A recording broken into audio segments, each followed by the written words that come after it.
सबसे बड़ा फायदा ये है कि अगर बाजार में फसल का दाम गिरता है तब भी ये तसल्ली रहती है कि सरकार को वो फसल बेचने पर एक तय कीमत जरूर मिलेगी। अब पूरे मामले को आपने समझ लिया। इस पूरे मामले को लेकर ही हम चर्चा करने की कोशिश करें कि सरकार जब बातचीत का न्योता दे रही है तो किसान जो नेता हैं वो आखिरकार क्यों इनकार कर रहे हैं। इन तमाम चीजों को और बेहतर तरीके से समझेंगे और आज की चर्चा में हिस्सा लेने के लिए हमारे साथ शिव सिंह जुड़ चुके हैं भारतीय किसान यूनियन से। आपका बहुत बहुत स्वागत है सर एएनपी न्यूज पर। प्रदीप भटनागर हमारे साथ जुड़ चुके हैं बीजेपी से। आपका भी बहुत बहुत स्वागत है सर एएनपी न्यूज पर। सबसे पहले शिव सिंह जी, रुख में आपका करना चाहूंगा, आपका स्वागत है। और सवाल यह होगा कि आखिरकार क्या वजह है, क्यों आखिरकार अब जब सरकार आपको न्योता दे रही है बातचीत करने के लिए आप इनकार क्यों कर रहे हैं? देखिए, 12 दौर की बात सरकार से पूर्व में हो चुकी है, लेकिन सरकार पूरी तरह से पूंजीपतियों के मकरजाल में है, उनके गोद में सो रही है। सरकार किसी तरह की, मैं तो ये कहूंगा कि जब 12 दौर की बात हुई, चाहे कृषि मंत्री आए हों बात करने और कोई आए हों, तो वो जाके अपने सरकार से बात क्यों नहीं किए? किसान 7 महीने से आंदोलित है, 500 से अधिक किसान अपनी शहादत दे चुके हैं और पूरा देश नहीं विश्व ये समझ गया है कि हिंदुस्तान के अंदर किसान आंदोलन क्यों जारी है, क्यों किसान दिल्ली की सीमा पर बैठा हुआ है। अभी सारे बिलों के संबंध में स्पष्ट रूप से आपके चैनल से जानकारी दी गई। लगभग पूरा देश ये जानने लगा है कि वाकई किसान बिल क्यों किसान के खिलाफ है, लेकिन मात्र बीजेपी भर को नहीं मालूम है। बीजेपी पूंजीपतियों के इशारे पर ये कानून बनाई है। अभी बीजेपी के लीडरों ने कानून को पढ़ा नहीं और इसलिए वो बार बार किसानों को और देश की जनता को गुमराह कर रहे हैं। मैं तो ये कह रहा हूँ, हम लगातार बात करने गए, लेकिन जो कृषि मंत्री जी का बयान आया कल कि कृषि बिल रद्द नहीं होंगे, मंडियां खत्म नहीं होगी, तो मैं आपको एक उदाहरण देना चाहता हूँ कि मध्य प्रदेश के अंदर रोडवेज जो बसें चल रही थी वो पूरी तरह से प्राइवेट बसों के प्रतिस्पर्धा में बंद हो गई। एक भी बस आपको रोडवेज नहीं मिलेगी। यही हाल है इस किसान बिल का, यही हाल है पूंजीपतियों के लिए जो सरकार कानून बना रही है। सारी उच्च एजेंसियों को ये पूंजीपतियों के हवाले कर दिया। इसका मतलब यही है कि धीरे धीरे इस देश की जो सरकारी व्यवस्थाएं हैं जिससे देश को, किसान को, मजदूर को, गरीब को फायदा है, वो सारी बंद हो जाएंगी। ये सरकार की बहुत बड़ी साजिश है और किसान जान चुका है, समझ चुका है। हम किसान पीछे हटने वाला नहीं है। बिल वापसी के बाद नहीं, फिर देखिए आप पीछे नहीं हटेंगे। हमारे साथ प्रदीप भटनागर जी भी, उनसे भी समझूंगा, लेकिन आप एक बात बताएं कि आप पीछे हटेंगे नहीं और सरकार से आप बातचीत करेंगे नहीं तो समाधान कैसे होगा? आप दावा कर रहे हैं कि 500 किसानों की जान चली गई, 500 की जगह 5000 हो जाएंगे, सालों तक बैठे रहोगे आप लोग, कैसे समाधान निकलेगा? चौधरी साहब जी, 12 दौर की बात हो गई और 12 दौर में सरकार ये कह रही कि हम कृषि बिल वापस नहीं लेंगे, तो इसलिए किसान भी अपना आंदोलन बंद नहीं करेगा। यदि सरकार अकड़बाज है तो इस सरकार को इस देश का किसान ही बनाने का काम किया है, देश का आवाम बनाने का काम किया है। पूरे देश के आवाम को इस बिल से नुकसान है, इसलिए आज पूरा देश किसानों के साथ खड़ा है। आपकी सरकार जब तक है तब तक आप काम कर लीजिए, मंत्री बदल लीजिए, जातिवाद कर लीजिए। नहीं, ठीक है सर शिव सिंह जी, इन चीजों पर भी मैं आऊंगा, और कोशिश यही होगी कि हम बेहतर तरीके से समझें ताकि हमारे जो दर्शक जुड़े हुए हैं वो भी इस बात को समझें कि किसान आंदोलन जो हो रहा है इसकी मुख्य वजह क्या है। इस कृषि कानून में ऐसे कौन से बिंदु हैं आपको लगते हैं जो खतरनाक है और जो दावा आप कर रहे हैं उस दावे में कितनी सच्चाई है? लेकिन प्रदीप भटनागर जी, अगर किसान नहीं मान रहे हैं तो सरकार की जिम्मेदारी है कि सरकार कोई रास्ता निकाले, तो कैसे बात बनेगी? और वो भी तब जब कंडीशन के साथ आप न्योता दे रहे हैं कि हम कानून रद्द नहीं करेंगे, और जब कानून ही रद्द नहीं करेंगे तो फिर बातचीत का मतलब क्या? मैं थोड़ा सा क्लियर कर दूं आप तो किसान ना बोलिए, किसान नेता बोलिए, किसान नेता नहीं मान रहे हैं। हाँ, आप किसान जो बोल रहे हैं ना, तो थोड़ा सा कहीं छलावा है इसमें। और किसानों के साथ जो करोड़ों किसान भारत में, एक किसान नेताओं का है जो कि बुनावा जाल। हमने अभी आदरणीय टिकैत जी को सुना कि टिकैत जी क्या कह रहे थे कि चिट्ठी बराबर का खेल होगा। आप मीनिंग निकालिए टिकैत जी का कि ये जो बराबर का खेल चाहते हैं, क्या खेल चाहते हैं। इनके शब्दों का उच्चारण देखिए, कहते हैं इलाज कर दिया। इनसे इलाज पूछिए, इलाज क्या कर दिया। क्या टिकैत जी ने जब कहा तो पहले बुलाते नहीं है, एक कदम की दूरी है, टेलीफोन की दूरी है। आज कृषि मंत्री बुलाना चाहते हैं, आज आपको बुला रहे हैं बल्कि, और आज आप फिर दोबारा वही राग अपना रहे हैं। देखिए अब ये आंदोलन राजनीतिकरण में जा चुका है पूरी तरीके से। ये कांग्रेस की और वामपंथियों की फिर भी राजनीतिक पार्टी गोद में जाके बैठ चुके हैं। ये पूंजीपति इनसे ये पूछ लीजिए, क्या भारत के अंदर आज भी 20 से 25,000 किसान। ठीक है प्रदीप जी, मुझे माफ कीजिएगा, मैं आपको बीच में रोक रहा हूं, लेकिन जल्द हाजिर होते हैं। इस बीच हम एक छोटे से ब्रेक पर जा रहे हैं, बहुत जल्द हाजिर होते हैं।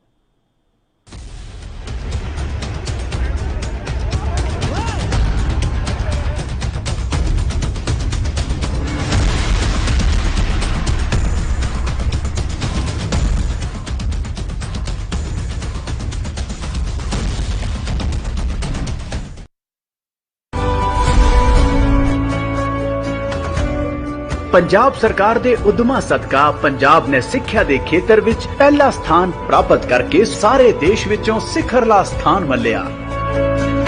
ਜਿੱਥੇ ਇਸ ਨਾਲ ਸਿੱਖਿਆ ਵਿਭਾਗ ਅਤੇ ਅਧਿਆਪਕਾਂ ਦੀ ਹੌਸਲਾ ਅਫਜ਼ਾਈ ਹੋਈ ਹੈ, ਉੱਥੇ ਹੀ ਵਿਦਿਆਰਥੀਆਂ ਨੂੰ ਵੀ ਮਿਹਨਤ ਕਰਨ ਦੀ ਪ੍ਰੇਰਣਾ ਮਿਲੀ ਹੈ। ਅਸੀਂ ਹੁਣ ਪਹੁੰਚ ਗਏ ਹਾਂ ਪਹਿਲੇ ਨੰਬਰ ਤੇ, ਹੁਣ ਆਪਾਂ ਪਹਿਲੇ ਨੰਬਰ ਤੋਂ ਉਤਰਨਾ ਨਹੀਂ। ਸਰਕਾਰੀ ਸਿੱਖਿਆ ਦੇ ਪੱਧਰ ਨੂੰ ਉੱਚਾ ਚੁੱਕਣ ਲਈ ਵਚਨਬੱਧ ਪੰਜਾਬ ਸਰਕਾਰ।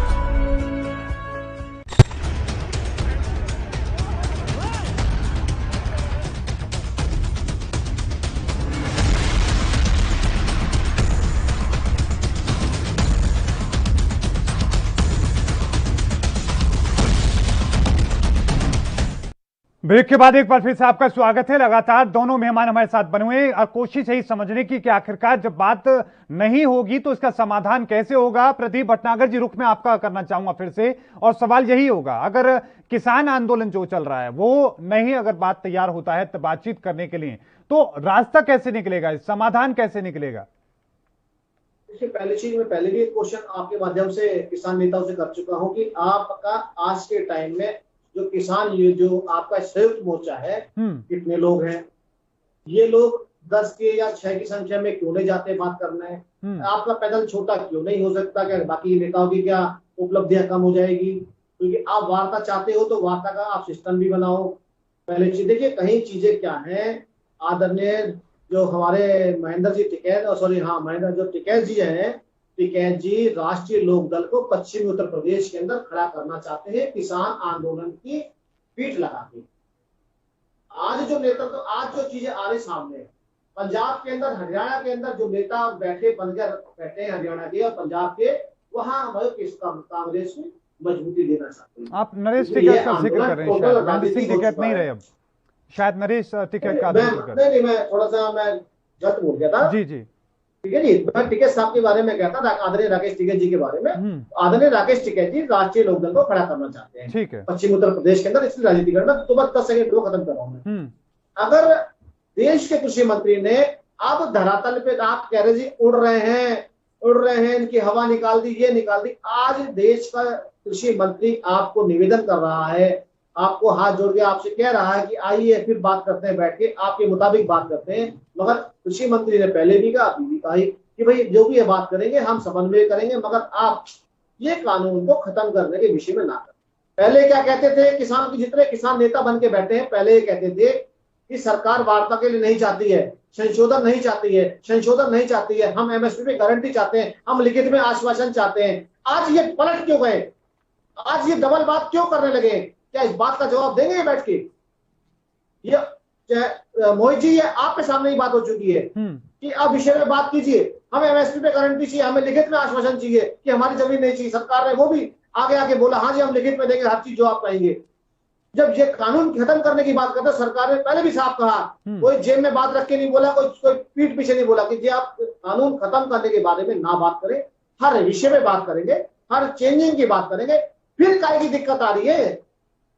आप क्यों नहीं वार्ता के लिए बैठना चाहते? राकेश टिकैत उन्होंने साफ ये कहा सर कि ये जो कंडीशन है कि हम कानून रद्द नहीं करेंगे, फिर जब बात साफ आप कह रहे हैं कि हम कानून रद्द नहीं करेंगे तो ऐसी बातचीत का फिर फायदा क्या?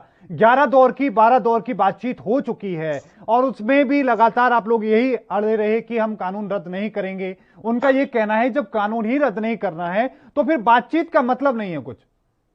चलिए मैं आपको फिर पुराने ले चलते हैं इनके आंदोलन में। हाँ। तो शुरुआत जहां से हुई थी, जो संयुक्त मोर्चा बना हुआ है जिसमें 40 लोग बहुत जिम्मेदार अपने आप को किसान नेता बताते हैं या बोलते हैं, बातचीत करते हैं, उसमें से कम 10 लोग ऐसे संतुष्ट थे उन चीजों से लेके, मगर कुछ लोगों ने अपने राजनीतिकरण के लिए उसको इग्नोर कर दिया और ये मीडिया में भी चला और आपने भी चलाया और सुना भी हम लोगों ने। सर कोई 10 अगर मोर्चे अगर संतुष्ट थे तो कहीं तो कोई बात होगी। और आप सुप्रीम कोर्ट की बात मानेंगे नहीं। आप जब उन्होंने कहा भाई आप 1 वर्ष 1.5 वर्ष 2 वर्ष आप बैठिए, सरकार भी कह रही है बैठिए, हम हर चीज के लिए तैयार है, किसान हमारे अतुल्य है, हमारे देवता है, फिर कहाँ की अड़चने हैं? आप लोगों ने इल्जाम लगाया सरकार पे, सरकार कह रही है खालिस्तानी है, आपने कहा आतंकवादी है, अभी आपने कहा कि 500 लोगों ने शहादत दे दी। अरे वो शहादत आप लोगों की वजह से दी है, आप लोगों ने राजनीतिकरण के लिए बैठा रखा उनको।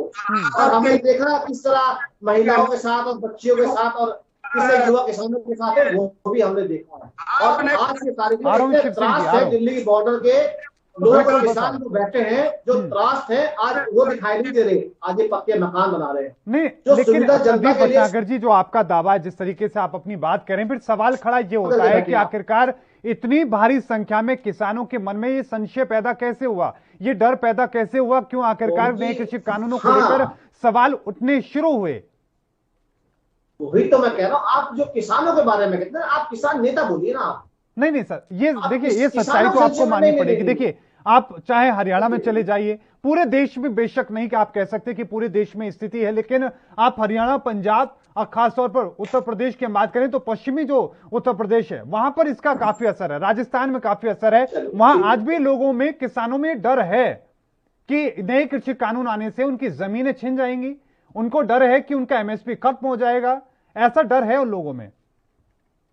सरकार ने बैठ के जितनी बार की बात हुई, सरकार ने कहा हम हर चीज के लिखित में आपको गारंटी देने को तैयार।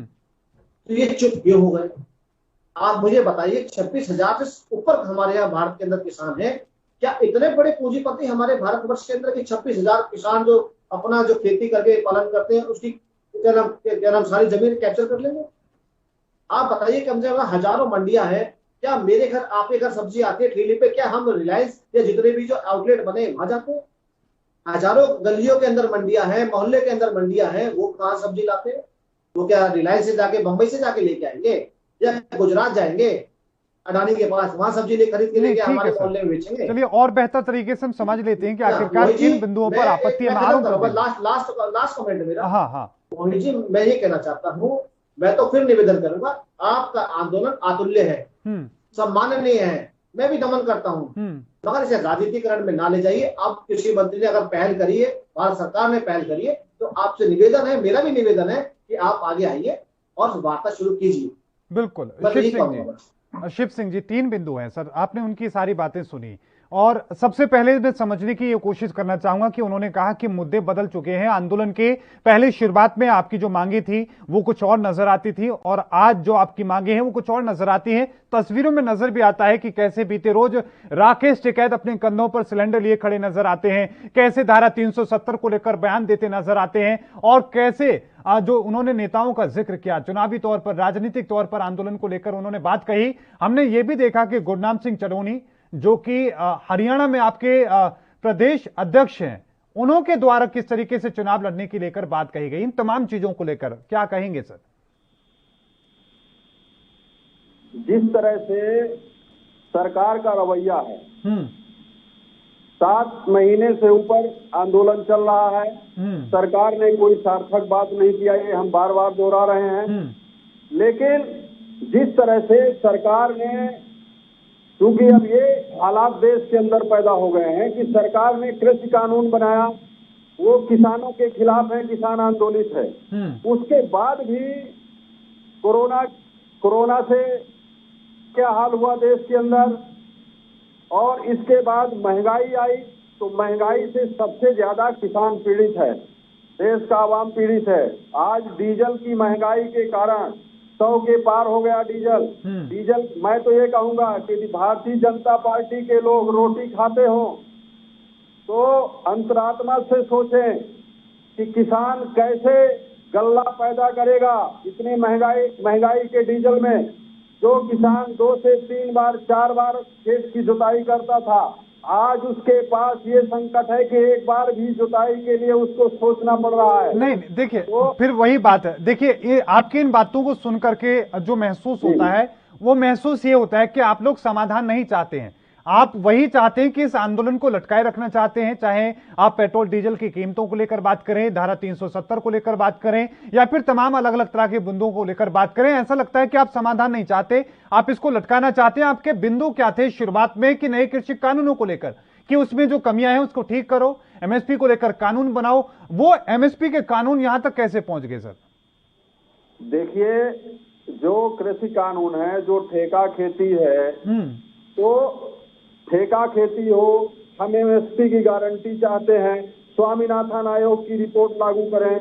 और ये जो ठेका खेती है, ये जो 3 कृषि कानून मोदी सरकार ने पास किए हैं सदन में बिना किसानों से पूछ करके, पूंजीपतियों के इशारे पर, तो सबसे बड़ी बात है कि जब एग्रीमेंट करेगा पूंजीपति किसान से, तो वो शर्तें पूंजीपति की रहेंगी, किसान शर्त नहीं रख सकता है। पूंजीपति एग्रीमेंट करेगा और जो शर्तें पूंजीपति तैयार करेगा वो किसान को मानने के लिए बाध्य होना पड़ेगा। ऐसी व्यवस्था में उदाहरण बता रहा हूं, ऐसी व्यवस्था से किसान अपने ही खेत में मजदूर हो जाएगा। आप मंडियों की बात कर रहे थे, भटनागर जी ने अभी मंडियों की बात कहा कि हमारे गांव में मोहल्ले में मंडियां खुली हैं। मंडियों की क्या दुर्दशा है। मैं तो कहता हूं कि प्रधानमंत्री जी, कृषि मंत्री जी, आप सब आइए।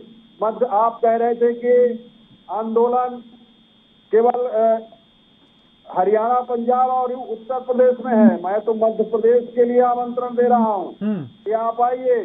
188 दिन से आंदोलन लगातार चल रहा हमारे यहाँ कई संभाग में मध्य प्रदेश के अंदर, और बड़े बड़े आंदोलन हुए।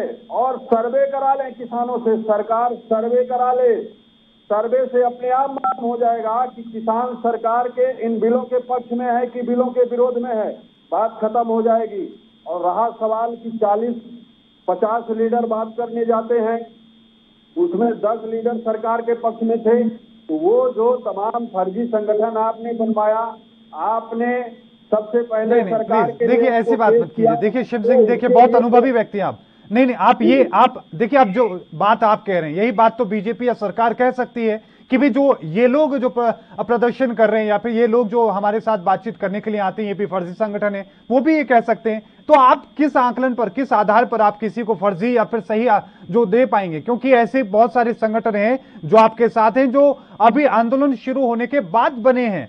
कई ऐसे संगठन हैं। और जब कोई एक भारतीय किसान यूनियन, आपका संगठन जो कि बहुत पुराना है, महेंद्र सिंह टिकैत, बाबा टिकैत के दौर के, उसके बाद से ये गुटों में बट गया। कहीं पर चरूनी ग्रुप बन गया, कहीं पर राजवाल ग्रुप बन गया, कहीं पर कुछ बन गया, कहीं पर महाशक्ति बन गया। तो इन तमाम तरह के गुटों में बटे हैं आप लोग भी। मैं रुक करूंगा आप ही का, लेकिन उससे पहले एक छोटे से ब्रेक पर हम जा रहे हैं, बहुत जल्द हाजिर होते हैं।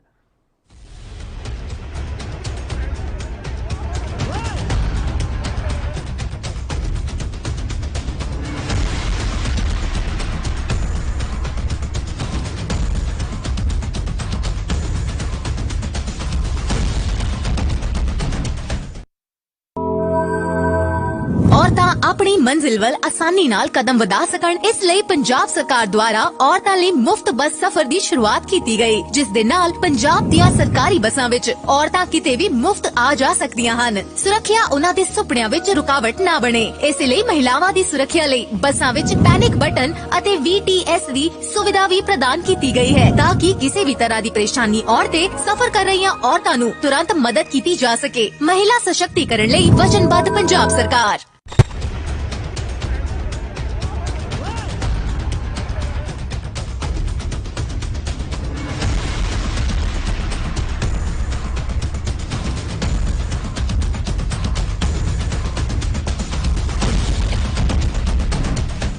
ब्रेक के बाद एक बार फिर से आपका स्वागत है। लगातार दोनों मेहमान हमारे साथ बने हुए हैं और कोशिश यही कि आखिरकार जब कृषि कानूनों को लेकर इतना प्रदर्शन चल रहा है तो सरकार बातचीत करने के लिए जो उस तरह की शर्त लगा रही है उसकी वजह क्या है और क्या इसी तरीके से इसका समाधान हो पाएगा। हमारे साथ दोनों मेहमान बने हुए हैं। शिव सिंह जी, मैं आऊंगा आपके पास, लेकिन उससे पहले प्रदीप भटनागर जी, एक बार फिर से रुख आपका करूंगा।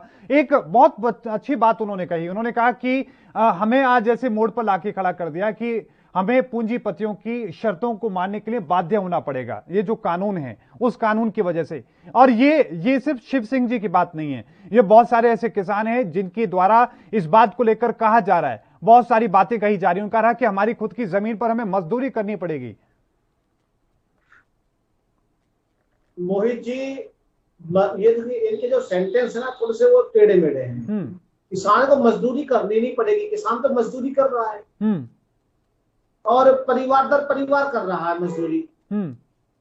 उसे तो 4 बजे उठ के जाना है बेचारे को, किसान को, अपने खेत में, और शाम को 7 बजे आना अंधेरा होने के बाद। इस भारतवर्ष के अंदर उससे बड़ा मजदूर कौन है? कुछ भी उगाता है एक माँ की तरह खेत में काम करके, और बच्चों का पालन पोषण करने के लिए कुछ भी फल हो या अनाज हो या कोई भी सब्जी हो उसलिए उगाता है कि मेरे बालकों को, मेरे देश के नागरिकों को मिल सके। नहीं, लेकिन भटनागर साहब, आज तक वो अधिकार किसान के पास हैं।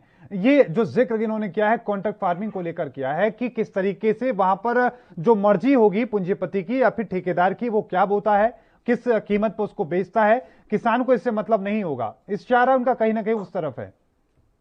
मैं बिल्कुल बताता हूँ। देखिए मोहित जी, आज भी मेरे संज्ञान में है और कुछ मेरे मिलने वाले भी हैं, और अगर भारतवर्ष को उठाएंगे तो कम से कम आज भी 22 से 25 हजार लोग कॉन्ट्रैक्ट फार्मिंग कर रहे हैं। ज्यादा ही होंगे। बिल्कुल, हाँ जी, हाँ ज्यादा ही होंगे। ये आज से नहीं चल रहा, ये बहुत चला रहा है। हाँ जी, तो अब ये टीवी पर सुनने को मिलने लगा है किसान नेताओं के उससे। क्या ये कॉन्ट्रैक्ट फार्मिंग के बारे में बताएंगे?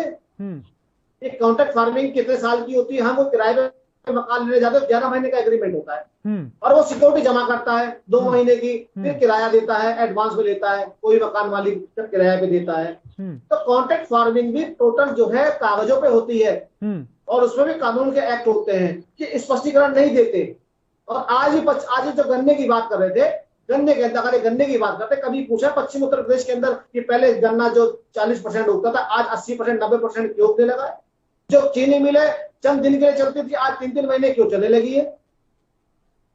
कई चीज का सवाल तो है मगर जवाब नहीं है।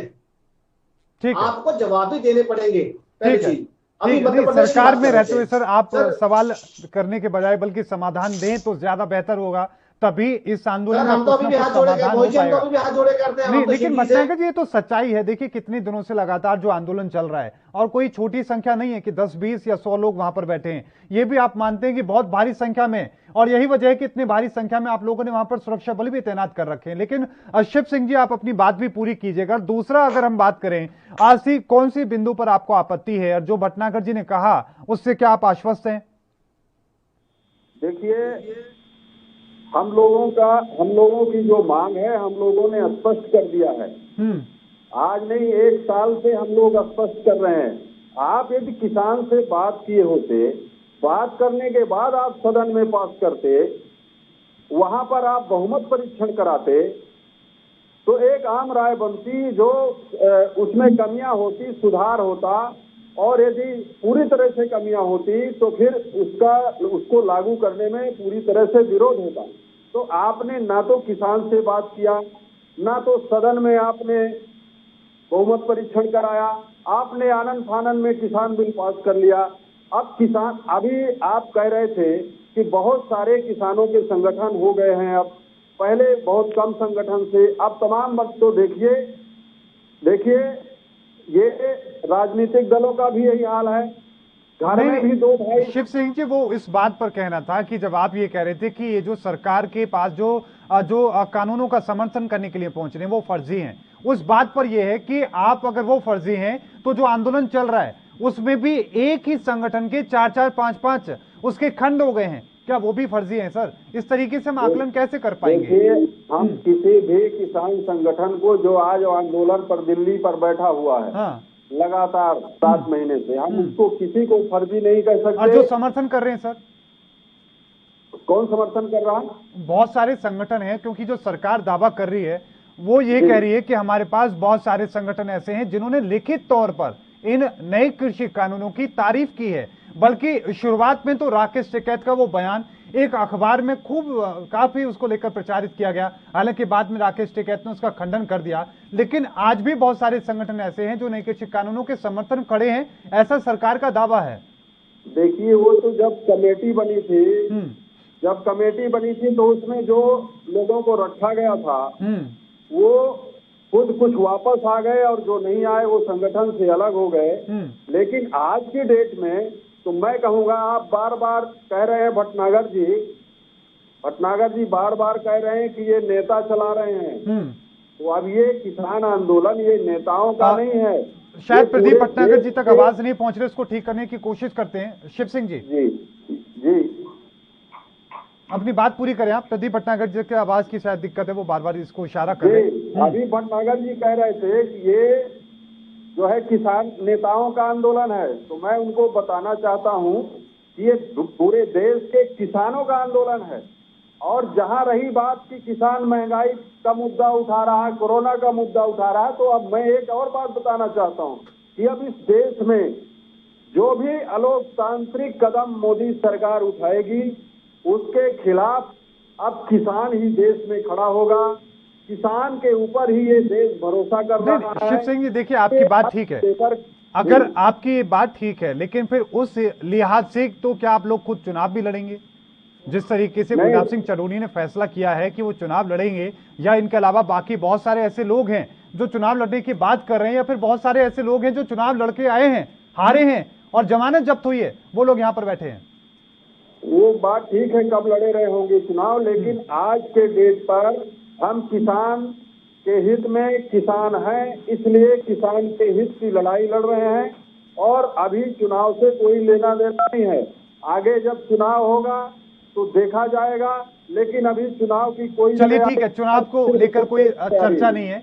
लेकिन शिव सिंह जी, दूसरा बिंदु ऐसा आपको कौन सा नजर आता है? आपका एक बिंदु हमें समझ में आया कि आप कह रहे हैं कि इस तरीके की स्थिति बनती है तो हम अब बाध्य हो जाएंगे उन लोगों के। लेकिन शिव सिंह जी, आपका कमेंट में लूं उससे पहले एक बड़ी खबर आ रही है पंजाब से, सीधा रुख उसका करते हैं। इस वक्त की बड़ी खबर पंजाब है चिराग पासवान की याचिकाओं पर। एक बार फिर से चर्चा को रुख करेंगे। लगातार दोनों मेहमान हमारे साथ बने हुए हैं। प्रदीप भटनागर जी, रुख में आपका करना चाहूंगा, अब समझने की कोशिश करना चाहूंगा कि शिव सिंह जी की बातें आपने तमाम सुनी, उन्होंने अपनी जो आपत्ति थी वो भी दर्ज कराई, किस तरह के मन में लोगों के, किसानों के मन में जो बातें हैं वो भी आपने सुनी। लेकिन फिर सरकार की जो जिम्मेदारी है वो बहुत ज्यादा बढ़ जाती है।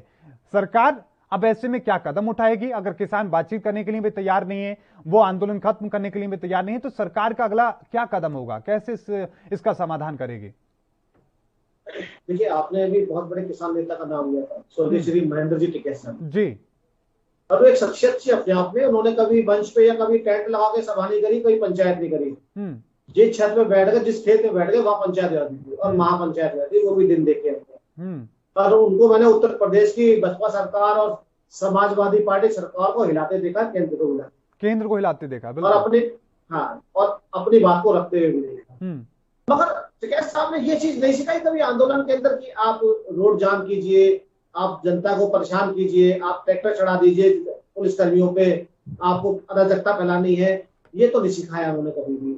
हमने हरियाणा के अंदर देखा कि नेताओं किस तरह बाबरता की गई, उनका हेलीपैड उतर रहा है तो गड्ढा कर दिया गया, उनके सभाओं में आपने तोड़फोड़ करी गई। और हमने तो ये भी देखा कि ये तो सच्चाई है कि हरियाणा में खासतौर पर हरियाणा सरकार नाकाम रही किसानों को समझाने में भी, और वहां पर जिस तरीके के उपद्रव देखने को मिले उन पर भी प्रदीप भटनागर जी मैं आऊंगा। लेकिन उससे पहले एक छोटे से ब्रेक पर हम जा रहे हैं, जल्द हाजिर होते हैं।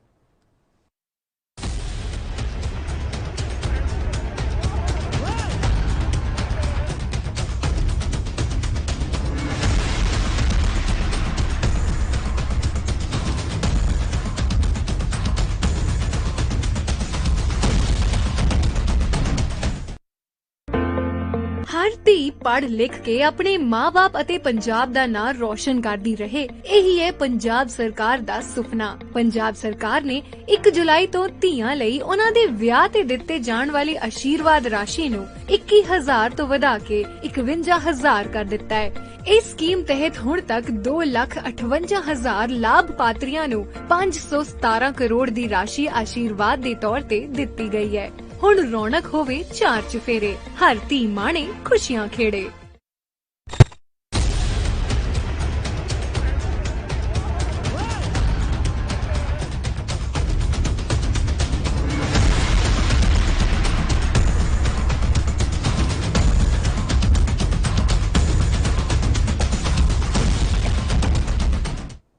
ब्रेक के बाद एक बार फिर से आपका स्वागत है। लगातार चर्चा जारी है। हमारे साथ दोनों मेहमान बने हुए हैं। प्रदीप भटनागर जी, रुक में फिर से आपका करूंगा और सवाल यही कि हरियाणा में हमने तस्वीर जो देखी उसमें हरियाणा सरकार की नाकामी दिख रही थी, लेकिन जो देश में इतने दिनों से किसान बैठे हैं तो इसमें केंद्र सरकार की भी नाकामी जरूर है। इसको लेकर कोई आपको बात करनी पड़ेगी। आपने हरियाणा सरकार की नाकामी बताई, बिल्कुल ठीक है, मैं उसका भी जवाब देता हूँ। और आपने केंद्र को भी अभी आपने नाकामी के लिए कहा। मैं तो ये पहले ये पूछना चाहूंगा मोदी जी, जो मेरे साथ शिव कुमार जी बैठे ये भी, और आपने जो नाकामी का शब्द जो बोला मैं तो आपसे भी कहूंगा, क्या किसान आंदोलन के उपद्रव के लिए, हिंसा के लिए बना था, या अपनी बात को या सरकार से कोई चीज मांगने के लिए बना था? सच्चाई है बिल्कुल। पहले चीज, क्या किसानों में हिंसा लिखी थी? क्या हिंसा करनी है हरियाणा के अंदर? आपको हेलीपैड जो करना, आपको गाड़ियां तोड़नी है, जनता की भी गाड़ियां तोड़नी है। आपको पंजाब में जो विधायक जा रहा है तो आप उसे कपड़े फाड़ के बिल्कुल नंगा कर दिया, नंगा कर दिया। बिल्कुल। क्या किसान, क्या ये किसान अगर स्वच्छ है आपका किसान आंदोलन, और मैं स्वच्छ मानता भी हूँ, ये कौन सा वाला आंदोलन है? थोड़ा ये भी तो बता दीजिए ना। जिस टेंट वाले ने वो टेंट जो लगाया था, पंडाल लगाया था नेताओं के लिए, उसकी क्या गलती थी? जो उसका टेंट में आग लगा दी, उसको काट दिया, कुर्सी तोड़ दी, उसकी क्या गलती थी? पहले ये बताइए। और जिस गरीब ने वो हेलीपैड बनाया, जिसके उसको उखाड़ दिया गया, फेंक देगा, वो क्या गलती थी उसकी? बताएंगे आप? उस विधायक की क्या गलती थी? वो रिबन काटने गया, जनता की समस्या सुनने गया, आपने कपड़े फाड़ दिए, उसकी क्या गलती थी? बता दीजिए। ये कौन सा वाला आंदोलन था? थोड़ा इसका भी बताइए। और ये जो एमएसपी की बात कर, ये नहीं पता पूरे प्रदेश के अंदर जितने भी जो प्रदेश की सरकार है एमएसपी पे 4 महीने से अब 5 महीने खरीदारी कर रही है, ये क्यों नहीं बताते? अगर एमएसपी नहीं है तो एमएसपी खरीदारी कैसे हो रही है? उन रेटों पर खरीदारी कैसे हो रही है? बताते क्यों नहीं है? पंजाब सरकार क्यों एमएसपी पे क्या नाम फसल खरीद रही है? राजस्थान क्यों खरीद रहा है? केरला क्यों खरीद रहा है? दिल्ली क्यों खरीद रहा है? क्या दिल्ली के किसान देखे आपने? उनको एमएसपी गारंटी नहीं मिल रही है, उनकी फसलें सड़ रही हैं। तो दिल्ली के जो बाहरी क्षेत्र में किसान है, करीब करीब 500 टन गेहूं पड़ा है जो दिल्ली सरकार खरीद नहीं रही है। क्या उन्होंने आंदोलन कराया आपने उनके लिए? और बड़ा बड़ा आर्टिकल सारे पूरे राष्ट्रीय अखबारों ने छापा है। कहाँ गया आपका आंदोलन? आप बंगाल तो जाते हैं मगर सिंदूरे किसानों से नहीं मिलते हैं। आप आंदोलन तो स्वच्छ कीजिए ना। आपकी मंशाएं ठीक है, हम तो आपकी मंशाएं बहुत अच्छी समझते थे कि आप बहुत अच्छी मंशाओं से आंदोलन कर रहे हो सकता है सरकार में कमी हो सकता है कानून में कमी हो।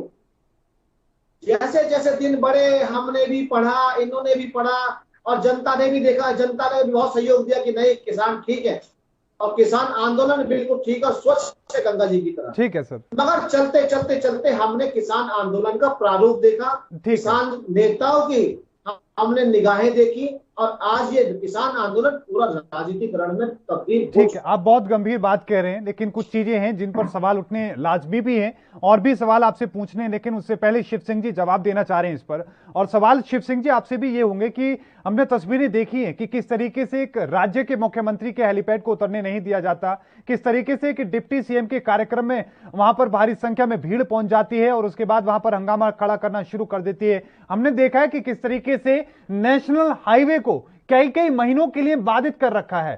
लोगों की जानें गई हैं सर, दोनों तरफ से गई हैं, लेकिन क्या बाबा महेंद्र सिंह टिकैत ने कभी सोचा होगा कि उनके बेटे के द्वारा या फिर उनके अपने लोगों के द्वारा, किसानों के द्वारा इस तरह का आंदोलन होगा? कभी सोचा होगा? दुख होता होगा आपको सर इस पर? देखिए चौधरी साहब, अभी भटनागर जी कह रहे थे कि किसान उग्र रूप अपनाए हुए थे, तो मैं ये बताना चाहता हूं कि भारतीय जनता पार्टी की सरकार चीन से नहीं लड़ सकी, पाकिस्तान से नहीं लड़ सकी और जिस तरह सड़कें खुदवा करके, गुलाबे गड़बा करके, जाल बिछवा करके, अरे नहीं, आप वहां देखिए, चीन को छोड़ दीजिए अपने हाल पे, पाकिस्तान को उसके हाल पे छोड़ दीजिए। आप ये बताएं कि आंदोलन में किसने कहा कि आप वहां पर टायर जलाएं, गाड़ियां जलाएं? एक सीएम के कार्यक्रम में आप जाकर वहां पर इस तरीके से हंगामा खड़ा करें? सवाल इस पर। देखिए, ये सरकार का सुनियोजित कार्यक्रम है और मैं बार बार कह रहा हूँ कि जब किसान दिल्ली आ रहा था, उत्तर प्रदेश, हरियाणा, पंजाब से जब किसान दिल्ली आ रहा था, तब आपकी हुकूमत ने क्या किया है? क्या कभी आपने देखा? पूर्व में भी सरकारें रही, क्या सड़क कटवा करके किसानों को रोका गया? गुलाबे गड़वा करके, जाल बिछवा करके, बौछारे करा करके, आंसू गैस छोड़ करके, लाठियां चलवा करके, क्या ये तरीका है सरकार का? और कहीं हम किसान से बात करेंगे? देखिए, ये पूरी तरह से अलोकतांत्रिक सरकार है और ये सांप्रदायिकता की सीढ़ी पर चढ़ करके आई है, तो इसको मालूम नहीं है किसी का दुख दर्द। नहीं, देखिए शिव कुमार जी, जो आप लाठी की बात कर रहे हैं ना, भारतवर्ष की पूरी मीडिया ने किसानों का कुछ दिखाया है, वाटर कैनन चलाते दिखाया है, बैरिकेड लगाते दिखाया है। आप कोई भी बैठे हैं मोहित जी, अगर किसी पुलिसकर्मी ने कहीं लाठीचार्ज किया हो, अगर लाठीचार्ज किया होता ना, घर में बैठे होते आप लोग। पहली चीज बता दूं आपको मैं, और आप लोगों ने कैसे पुलिसकर्मियों के साथ करा आपने हरियाणा में, पंजाब में, वो बताएंगे आप? लाठियों चार ने मिलकर लाठियों ने मारा है, 4-6 लोगों ने लाठियों ने मिलकर मारा है, किसी के बच्चे को, किसी की बहू के पति को, किसी के बहन के भाई को। तब आप लोग कहाँ चले गए थे? नहीं, लेकिन देखिए भटनागर जी, आप जो बात कह रहे हैं, मेरी कोशिश तो आखिर में, क्योंकि हम अंतिम पड़ाव में, कोशिश तो ये थी कि समाधान कैसे निकले, लेकिन तस्वीरें हमने दिखाई है सर कि सिरसा में किस तरीके से किसानों पर बर्बरता से लाठीचार्ज हुआ। हमने रोहतक की वो तस्वीरें दिखाई कि कैसे वहां पर सड़कें खोद दी गई। हमने वो भी तस्वीरें दिखाई कि गाजीपुर में कैसे सड़कों के ऊपर इतने बड़े बड़े कीले लगा दी गई, वो तस्वीरें हमने दिखाई हैं। बहरहाल मैं वहां पर नहीं जाना चाह रहा हूं सर, समय की कमी है। भटनागर जी, अंतिम कमेंट के रूप में मैं आपके पास आ रहा हूं, और आखिरकार समाधान कैसे होगा सर, और किसानों से अपील और समाधान, आखिरी कमेंट। मैं अपने किसान भाइयों से और किसान नेताओं से फिर निवेदन करना चाहता हूँ। भारतीय कृषि मंत्री ने, आदरणीय नरेंद्र सिंह तोमर जी ने अगर आपसे आह्वान किया है, बात करने के लिए बुलाया है, तो मेरा निवेदन है आप जाइए, बैठिए, राजनीतिकरण में ना पड़िए। जितने लोग किसान भाई बैठे उनके हित के सोचिए। आपने कहा 500 किसान शहादत पा चुके हैं, कम से कम उनका वास्ता है आपको, उनकी कसम है आपको। सरकार से वार्ता कीजिए। मगर देखिए, सरकार ने अगर झूठ बोला और दोगली बात करी तो बात है। माननीय कृषि कानून मंत्री जी ने कहा कि आप जो है कानून रद्द करे में ना बात करें, आप संशोधन की बात करें। या तो सरकार झूठ बोलती है, अंधेरे में रहे। ठीक है सर। शिव सिंह जी, मैं रुक आपका कर रहा हूं, आखिरी कमेंट शिव सिंह जी आपका होगा। सरकार से आप क्या अपील करेंगे और समाधान कैसे निकलेगा? आखिरी कमेंट सर। खिला रहे थे हम तो रोटी की कसम खिला रहे हैं, रोटी की कसम है। और मेरा आपसे भी निवेदन है, कृषि मंत्री जी से निवेदन है, प्रधानमंत्री जी से, पूरे मंत्रिमंडल से निवेदन है कि आप किसान बिल वापस ले लें और किसानों को सुरक्षित घर जाने दें और देश में अमन चैन रहने दें। हमारा यही निवेदन है और बार बार हम यही निवेदन कर रहे हैं। और इस तरह से बात बनने वाली नहीं है कि हम बिल वापस नहीं लेंगे और बात के लिए तैयार हैं। तो हम, यदि आप बिल वापस नहीं लेंगे तो फिर बात बनने वाली नहीं है। यानी कि आपका आंदोलन जारी रहेगा। आप दोनों का बहुत बहुत धन्यवाद सर, अपना कीमती वक्त साझा करने के लिए और इस चर्चा में हिस्सा लेने के लिए। शिव सिंह जी हमारे साथ जुड़े, प्रदीप भटनागर जी जुड़े। कोशिश यही थी कि आखिरकार आंदोलन को लेकर जो हालात अभी बने हुए हैं, इसको लेकर आखिरकार समाधान कैसे निकला, लेकिन सरकार इसको लेकर क्या आगे कदम उठाती है, देखना दिलचस्प होगा। लगातार खबरों के लिए देखते रहें एएनबी न्यूज। मुझे दीजिए इजाजत, धन्यवाद।